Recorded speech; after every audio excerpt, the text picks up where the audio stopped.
Some of our leaders would prefer to have an ignorant group of people. We are deliberately under-educating our boys and girls.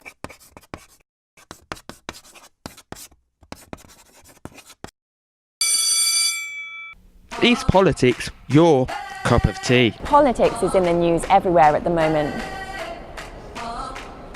From Brexit to Donald Trump to this upcoming snap election.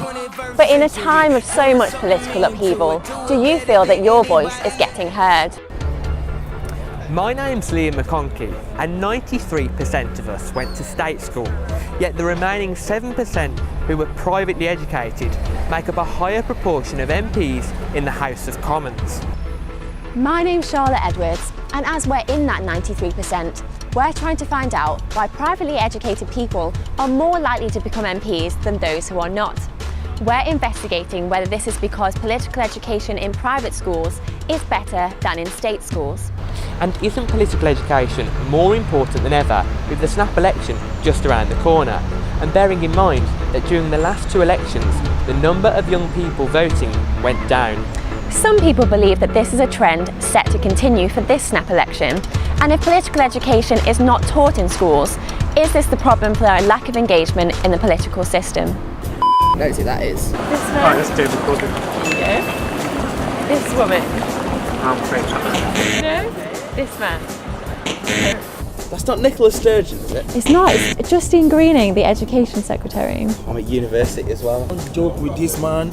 He's a president from America. Trump. To do with the government. Prime Minister. Nigel Farage. Jeremy Corbyn, I know that. There you go. Theresa May. You're way more up on this than I am, I'll tell you that. Seeing that not everybody knew the MPs we showed them, I went and asked the Liberal Democrats' head of education whether there was a problem with the amount people knew about the political system.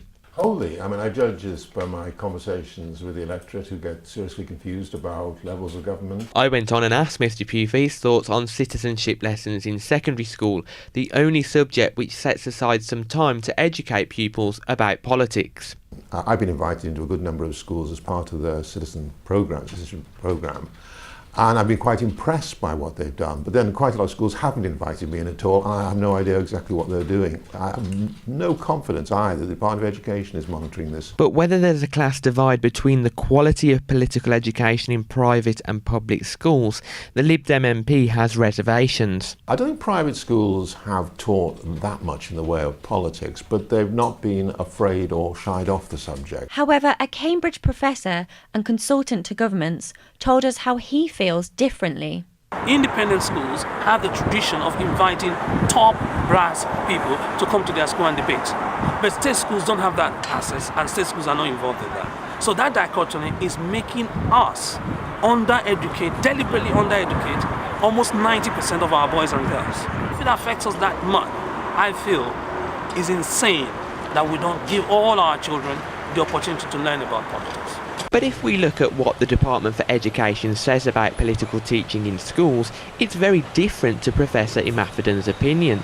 The Education Department says citizenship lessons ensure pupils get a sound knowledge of how the UK is governed, its political system, and how its citizens participate actively. From my own experience at state school, I'd have to agree with Professor Imafidon's view. I was never taught any politics, and I definitely didn't have any citizenship lessons. To find out if things have changed, I'm heading back to my old high school to see if pupils now actually do have a sound knowledge of how the UK is governed. In terms of the political parties, do you know much about them? There's like Conservatives. And who's their leader?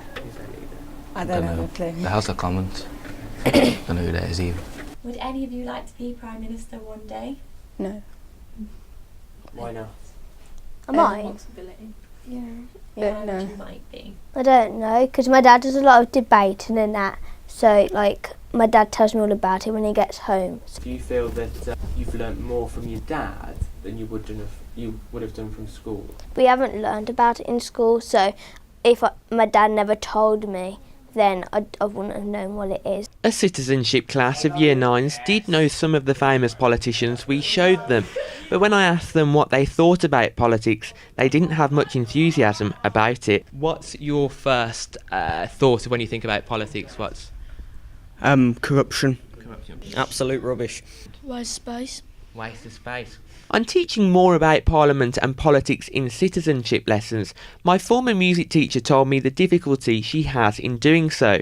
I've got time on my timetable that gaps, so I've then been put down to teach citizenship, PSHCE, so my training is not in that at all, so I've got no previous knowledge, it's just what I've picked up on the way. Then I asked Mrs Chapman whether Leasows now provides an adequate political education to its pupils. We have so much to teach that I think we teach it, but we skim it.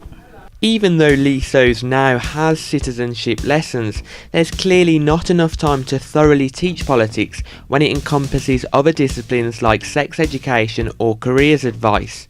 And when the Department for Education talks about kids having a sound knowledge of UK politics, if the kids from my school are anything to go by, this clearly isn't the case. Perhaps this is a reflection of other state schools, considering turnout in elections amongst 18 to 24-year-olds is much lower than those over 65. I spoke to a local Black Country MP of mine and member of the Education Select Committee to gauge his opinion. I always tell young people, if you're worried about things, if you're concerned about things, if you think politicians aren't listening to you, the one thing you've got to do, and particularly in this election, is get out there and vote.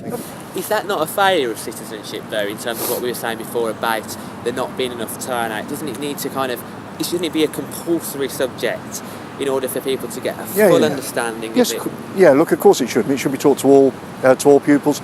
But you can't just blame the schools, and you certainly can't blame the young people. In the end, people like me and other candidates have got to get out there and earn young people's confidence and trust. Although Ian Austin makes a fair point about voting, it can be hard to do so if you've never been told how. Unlike Leasows, the state school I attended did not wish to comment or participate in this documentary, perhaps because they provide no political education at all.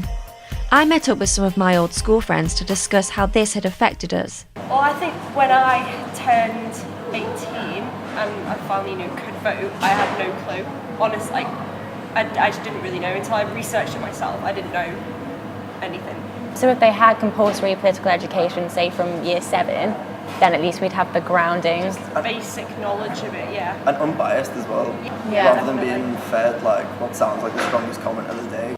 Just by looking on Facebook, we are aware of people we went to school with now posting extreme views online. So when I go on Facebook now and I see people from school, I see things like this. So like people at EDL protests or with Britain First. We did try and actually speak to this person, but he doesn't want to be on camera because he feels that this will affect his job prospects. I really am a strong supporter of anyone being able to hold any view they want, but when it's one so harmful and offensive. And just because we're from like the same background as well. We lived in the same area, went to the same school, how do they then go on to form that kind of opinion? And it's not just people from my secondary school feeling disengaged with politics. Like, I'm registered to vote on that, but I haven't voted in any of like the whole Brexit thing, the Prime Minister thing. I haven't voted for anything. Do you find that when you look at social media, people seem to really... See, this is what annoys me the most, right, is because there are so many people that are like, I can't believe we're leaving the EU and things like that. I don't even think they know, I don't think they can name half the countries in Europe. The people we've spoken to from state schools so far don't seem to have a real hunger to enter the world of politics, and if the makeup of the House of Commons is anything to go by, this is apparent in most state schools when we look at the statistics. Just under a third of MPs attended private school compared to 7% nationally. On average, members are generally white men in their early 50s, and 90% have a degree from university. If the House of Commons was to statistically represent society, then only 45 MPs would be privately educated. But in reality, there is 208. So why is this the case? Eton College, behind us, has educated 19 out of 76 UK Prime Ministers. And with facilities such as their £80 million debating hall, it's not hard to see why. Now, of the 32% of MPs who were privately educated, 1 in 10 attended here at Eton. Steeped in over 500 years of tradition, Eton is known to instill its pupils with the belief that one day they'll become the country's future leaders. And pupils at this renowned school are accustomed to making long-lasting and influential friendships, which David Cameron showed when he appointed many former schoolmates to his cabinet and as top advisors. Not all private schools will have the same spending on politics as Eton, of course, but what are independent schools doing differently to state schools? I went along to Brentwood School, an independent day and boarding school in Essex, to see if politics teacher Mike Willis could elaborate on this. Private schools are more likely to teach people to be articulate and to give them more public speaking opportunities. Probably we will produce more confident people. It is easier for us to get visiting speakers, and this school in fact has some quite famous old boys in the political world, and they are willing to come down. Surprisingly, like Leaso's, Brentwood School also didn't have compulsory politics lessons, but attempts to engage all students with politics were far more evident. We do have a politics week, for example. We got people down the school engaged depending on how far they were interested. So there were, for example, politics quizzes.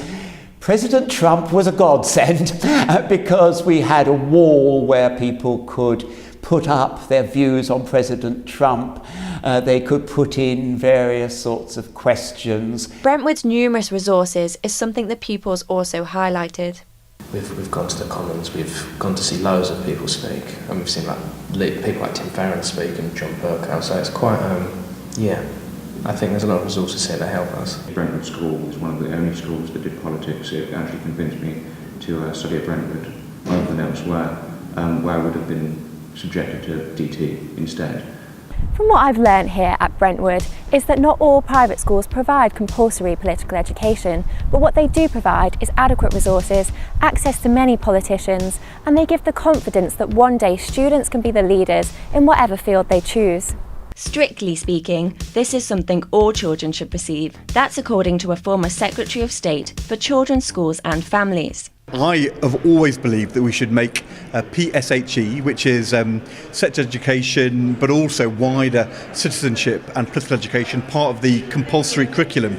Because at the moment there's some schools where it's done well, some schools don't do it at all. And if we want more young people to vote when they get to voting age, if we're going to have a debate about whether we reduce the voting age from 18 to 16, that means we ought to be putting more effort into improving political education and making sure it's not just optional, but it's something which every young person gets. Do you think that the future for political education looks bright right now? Fingers crossed, whoever wins the election in the next Parliament, we can get this into the curriculum for all young people. Despite Ed Balls' optimism for political education being brought fully under the curriculum, the Department for Education seems to look at the situation differently. In response from this space behind me, they say that politics and political issues are widely taught in schools. They go on to say that in common with most other subjects, they don't prescribe what should be taught, which leaves political education completely up to the discretion of each individual school. If the Department for Education has no future plans to improve political education, then who will? Matei Coban was elected as the youngest ever councillor in Hackney at the age of 21 and is now CEO of youth-led charity My Life, My Say. I went along to his office to hear more about the charity's plans to increase political education and improve relationships between young people and decision makers. We've never been equipped with the adequate knowledge to be able to hold people to account. So in my borough, when the schools were getting shut down, when cars were just getting left in the middle of the road, we didn't know where to go to. And that's what we're looking to do with My Life, My Say. It's about inspiring a generation. I think Brexit is a good opportunity because if we look at in Scotland, for example, the referendum really politicised the generation, and sometimes it takes something like that to happen to really, galvanise, young people to the thing. And I feel like right now is a perfect opportunity where there is a lot of interest in politics because of Brexit, and And I feel like we really need to make sure that we use this as an opportunity to really think about a long-term strategy to engage young citizens. The Department of Education's claim that all children are receiving a sound understanding of politics is clearly not the case. But what we do know is that the privately educated have greater political access and engagement. We live in a democratic society where we're free to choose those in power, and of course many people will be doing so on the 8th of June in the general election. But we're also free to not have a clue how the political system works, and maybe that's down to the failure of schools to provide an adequate political education.